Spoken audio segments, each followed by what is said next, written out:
No princípio, quando homem e natureza ainda viviam em total harmonia, os primeiros xamãs aprenderam a ler nas raízes, nas folhas e nas pedras os segredos da cura. Essa sabedoria milenar não se perdeu no tempo. Ela segue entrelaçando corpo, espírito e terra numa dança sagrada, fluida como um rio subterrâneo, esperando para ser redescoberta por quem ousa mergulhar em sua profundeza. Essa ancestralidade ainda ecoa, mesmo no ritmo acelerado do mundo moderno. Em meio ao caos das cidades, há um chamado silencioso, um convite para você tomar para si aquilo que verdadeiramente importa: a união a tudo e ao todo. Abra os olhos, desperte sua mente, sinta em seu coração e venha extrair a essência da vida nas raízes das medicinas da floresta.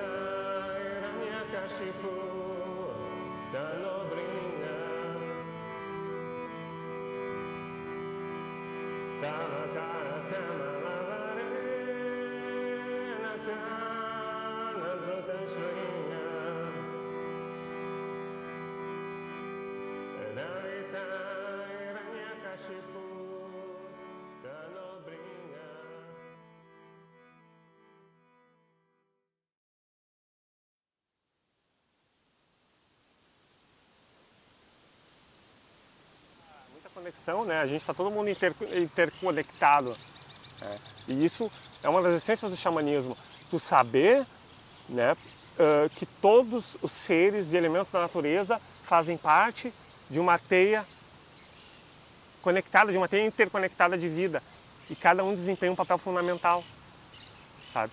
E quando tu começa a tomar consciência que o xamanismo é a primeira escola, e que eu falo, cara, não tem como tu ter um conhecimento maior se tu não começar pelo básico. Todo mundo tem que começar pelo básico, é o quê? Cuidar da natureza, né? Aprender a respeitar a natureza, a respeitar os animais da natureza, aprender a viver em sociedade com as pessoas, aprender que tu tem uma responsabilidade dentro da tribo que tu vive, que tu precisa desenvolver um papel ali, que tu precisa contribuir, né, com o crescimento daquelas pessoas. Tu vai ter uma tarefa e não tem para onde correr, tu tem que desenvolver, não tem como tu ficar parado. E a gente tem, né, dentro da estrutura espiritual, que a gente, né, chama de xamanismo aqui, a gente tem vários conceitos, né? A gente tem as medicinas, as plantas de poder, a gente tem os arquétipos, né, cara? Olha o baita trabalho que são os arquétipos, tu colocar aquela consciência, né, aquela energia. Por exemplo, eu vou acoplar em mim o arquétipo. Cara, qualquer arquétipo é muito poderoso, tu vai acoplar em ti, cara. Ou tu faz muita força para segurar ele e tu acaba zerando, aí nada acontece na tua vida e tu pensa, pô, acoplei um arquétipo, só tá dando as coisas erradas para mim, não tá funcionando. Porque o arquétipo quer movimento, ele quer se mexer e tu vai fazer uma grande força para deter aquele arquétipo, né? Aí bota um arquétipo qualquer aí, já vai te dar um grande movimento para tua vida, né? Aí não tem como tu ficar parado, tu vai ficar incomodado, porque tu tem que ir, cara, tu tem que se movimentar. Eu me chamo Elizabeth Lima, eu tenho 39 anos. Estou morando na cidade de Pelotas já tem 7 anos e quando a minha história começou em Pelotas eu não sabia muito bem o porquê eu vim parar aqui. E naquela ocasião eu já tinha 3 filhos, casei novamente e vim morar aqui, onde eu tive a minha 4ª filha. E no primeiro momento eu achava que eu ia seguir o meu plano de carreira, que era na área fitness. Então eu havia me formado em educação física, com muita dificuldade, vim de uma história de família bem dolorida, família brasileira, com muitos traumas, medos, dores para resolver, mas sempre na minha vida foi muito presente a minha fé. Então eu tinha certeza que, apesar de todos os percalços, algo extraordinário estava me esperando. E eu achei que eu ia, então, bombar na minha carreira fitness aqui em Pelotas. Essa era a minha ideia inicial, né? Eu estava também estudando, na ocasião, nutrição. que na verdade foi o ponto onde a minha vida começou a parar de fazer um certo sentido. Eu já havia conquistado muitas coisas, materialmente falando, mas a minha realização pessoal ainda faltava algo. E eu achei que começar numa cidade nova, né? Eu morava em Porto Alegre, eu achei que começar numa cidade nova fazia todo sentido para a vida que eu queria materializar.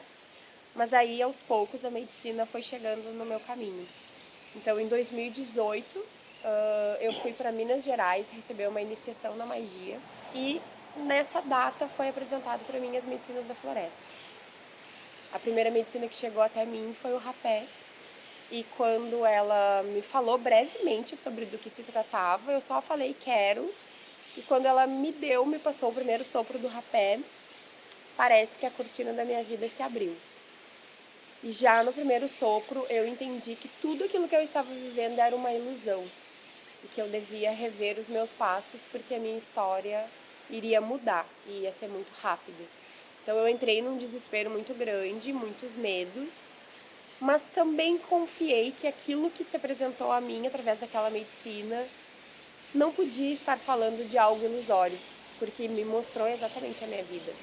Então dali começou a minha relação com a medicina, isso em 2018. Logo eu fui para Natal, onde ela mora, Rio Grande do Norte, consagrei a medicina lá com ela e foi lindo. Depois eu comecei a ter várias experiências em vários estados, menos aqui no sul. Até que eu comecei a trabalhar como terapeuta e automaticamente eu trabalhava com a terapia do som, com a terapia dos cristais, com a terapia do tantra, enfim. Mas as pessoas me pediam a medicina. Foi quando eu comecei a trazer o rapé para os meus atendimentos. E logo após eu passei por uma iniciação na medicina do cacau. E me tornei uma pessoa que servia o cacau. Primeiro nos atendimentos individuais e isso começou a se expandir para os grupos. Até que um dia as pessoas começaram a me pedir ayahuasca. E eu sempre dizia que não, que a ayahuasca eu não tinha o chamado. Mas as pessoas me pedindo já era o chamado, mas eu não estava entendendo. E aí em 2022 eu fui participar de um retiro, onde eu era uma das condutoras do retiro, eu iria servir a medicina do cacau e fazer a roda de rapé. Teria uma outra irmã que faria o temazcal e teria uma outra irmã que serviria a ayahuasca. E eu seria a guardiã delas ali, auxiliando em tudo que era possível. Na semana do retiro, essa moça desistiu. A moça que ia servir a medicina disse que estava com um problema familiar muito sério e que ela não tinha cabeça para fazer.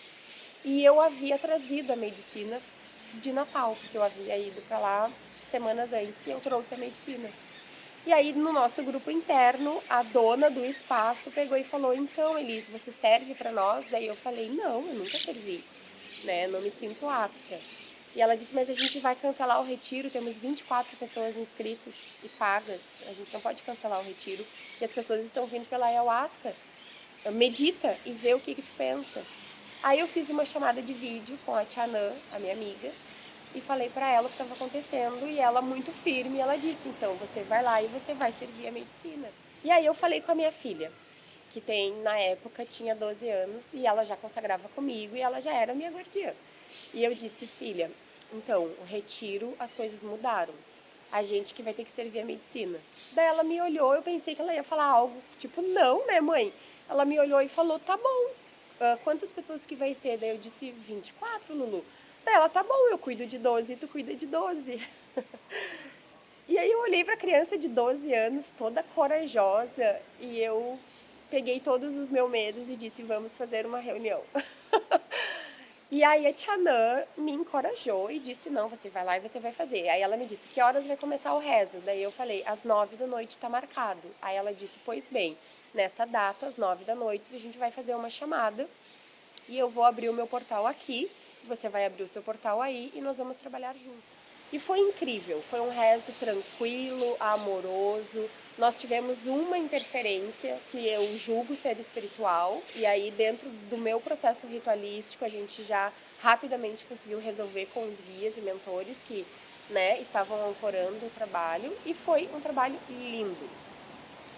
Depois disso, continuou o processo das pessoas me pedindo. Então eu saí desse retiro pronta para servir mais medicina para quem quisesse. Então, para mim, ela é essa grande mãe que nos pega pela mão e nos convida a visitar espaços internos nossos, visitar lugares internos que muitas vezes são densos e são frios e precisam ser ressignificados, mas que a gente sozinho não consegue ir até esses lugares. Então ela vem com toda a sua sabedoria, com toda a sua amorosidade e nos conduz. Não tem como falar de medicina ayahuasca sem falar em espiritualidade. Não tem como falar.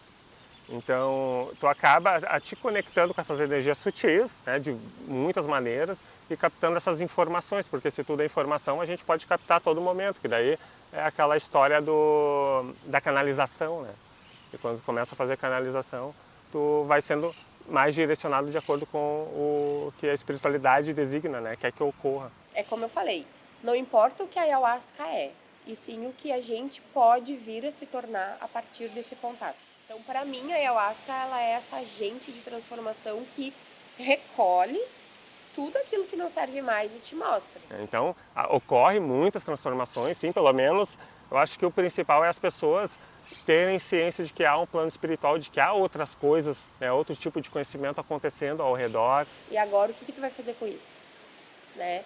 Então, quando a gente percebe que consagrar a ayahuasca vai muito além de sentir um barato, ter uma experiência psicodélica, e que sim, esses momentos é um momento de conversa profunda contigo, com quem tu é, com o que tu precisa melhorar na tua vida, é impossível não ver os resultados. É impossível, né? Porque aqui, na verdade, a gente tem uma grande oportunidade de mudar agora. É para isso que a gente veio, para tomar consciência e fazer as mudanças necessárias aqui.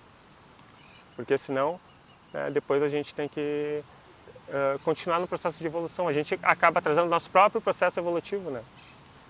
Então, quanto mais a gente toma ciência, a gente vai numa cerimônia de ayahuasca, a gente toma consciência sobre certos assuntos, a gente tem que botar em prática o quanto antes. E aí também valida o quanto a ayahuasca vem nos dar a mão e nos tira de qualquer buraco que a gente possa estar. Ela nos traz de volta. Então a ayahuasca é para quem está disposto, para quem quer se despir, para quem quer se reconhecer, para quem quer se melhorar, né? São mudanças, né? Tu te tira da zona de conforto e tu tem que começar a te mexer, né? Começar a mudar e a quebrar crenças e paradigmas. E poxa, tu pensa numa pessoa que tem alguns anos já de crenças enraizadas, que tu acredita e chega a uma informação e desconstrói tudo aquilo. Fica muito desafiador, porque aquilo é o que tu acredita, aquilo é que te, digamos, te programaram para te ser, para te acreditar. Porque no fundo, todos nós sabemos que a gente não é, em essência, o que a gente está mostrando. Né? É um processo, é um caminho. Então, o que acontece? A pessoa está lá com a vida toda disfuncional, ela sabe que ela não está bem. Então, se ela tomou consciência que ela precisa transformar aquela situação que ela está vivendo, mas que ela não tem outro caminho, como chegou muitas pessoas para mim, ó, minha última esperança é a ayahuasca. Já tentei tirar minha vida várias vezes, eu já tentei com um psiquiatra, eu já tentei com psicólogo, eu tô tomando um monte de remédio, mas não dá. Minha última esperança é a ayahuasca. E hoje eu vejo essas pessoas totalmente xamãs. Vai ter a consciência de como as coisas funcionam e agir no fluxo daquilo ali, né? Então tu não vai ter perda, tu só vai ter ganho espiritual. Ninguém que chegue de uma cerimônia de ayahuasca apenas com a ideia de vou lá para ver qual é que é, vou lá sentir esse barato. Essa pessoa, ela não é para ayahuasca, né? Essa pessoa, ela nem vai mais retornar, não nesse momento. Talvez lá na frente, numa outra ocasião, ela sinta o chamado real e volte para a cena. Mas a ayahuasca, ela é para todos, né? Aquela velha frasezinha, ela é para todos, mas nem todos são para ela.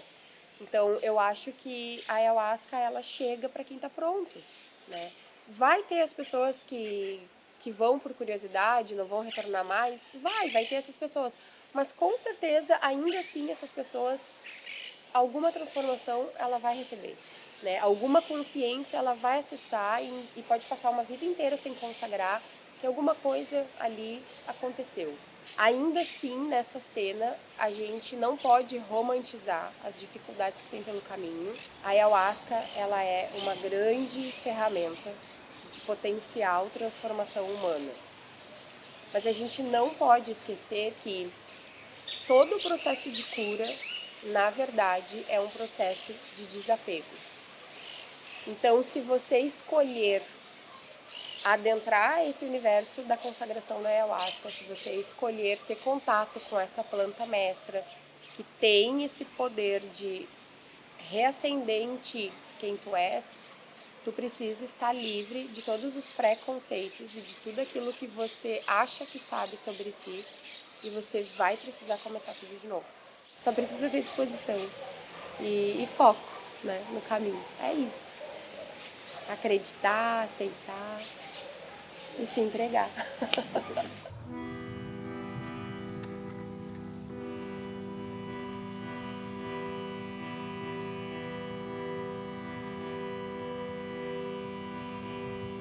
Namaste Narasimhaya, Namaste Narasimhaya, Prahlada Lada Daini, Prahlada Lada Daini, Hiranyakashipur Vaksha, Hiranyakashipur Vaksha, Shiplatanka Nakalaye, Shiplatanka Nakala, Ito Nasimha Parato Nasimha, Ito Nasimha Parato Nasimha, Yato Yato Yame Parato Nasimha, Yato Yato Yame Parato Nasimha, Hare Nasimha Yodaye Nasimha, Hare Nasimha Yodaye Nasimha, Narasimha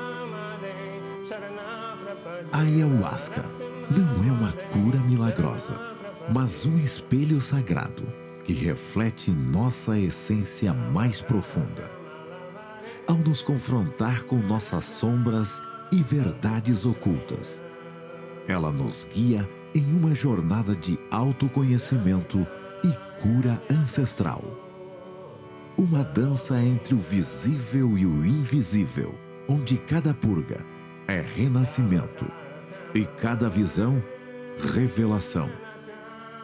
Esta é a sabedoria que os povos da floresta guardam há milênios, de que a verdadeira transformação começa quando olhamos para dentro. A medicina está aqui. Basta termos a coragem de aceitar o seu chamado.